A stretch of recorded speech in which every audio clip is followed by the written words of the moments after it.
Hey everybody, and welcome back to another episode and case study of chiropractic cases through radiology here. And in this particular case, we had a 30-year-old female suffering with chronic lower back, lower thoracic pain for many years, resulting from a motorcycle injury. She fell off a motorcycle years prior and actually ended up breaking her back. We can see that right here on the right side picture. We're looking at the lateral view, and look at L1 right there where the arrow is pointing to. We had a compression fracture.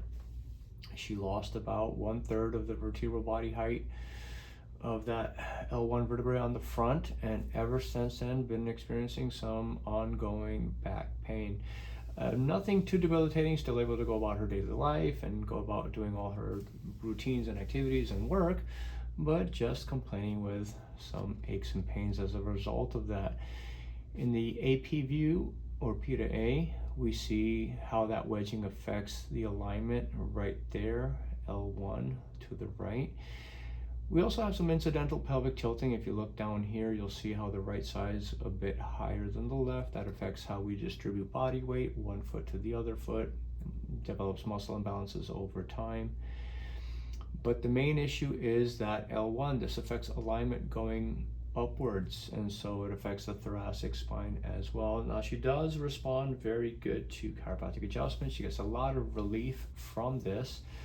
And so she periodically comes in for maintenance type adjusting about every 2 weeks or so, helps her out. She goes on about her day, and then after a while it starts to bother her again. Now, nothing we can do about that compression fracture. It's always going to be there, but again, by relieving some of the pressure that it causes, it just helps her tremendously. So here we are in the thoracic spine. Again, we get another view of that compression fracture right down there. You can see how small that vertebra looks compared to the one below it and the one above it. So that must have been quite the fall off the motorcycle. It obviously healed on its own over time, but that's just the residual effect of that. There is some degenerative changes starting to manifest on that superior end plate right there.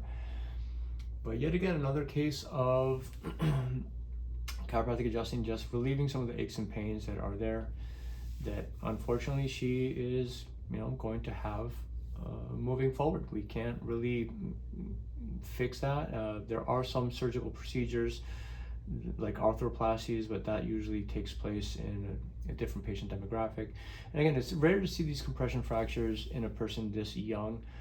Usually these types of injuries are much more common in the elderly, with patients that are osteoporotic, osteopenic, and from that loss of bone mass, the vertebral bodies just collapse, and this happens. But this was more of a traumatic event, and we see exactly what ended up happening here.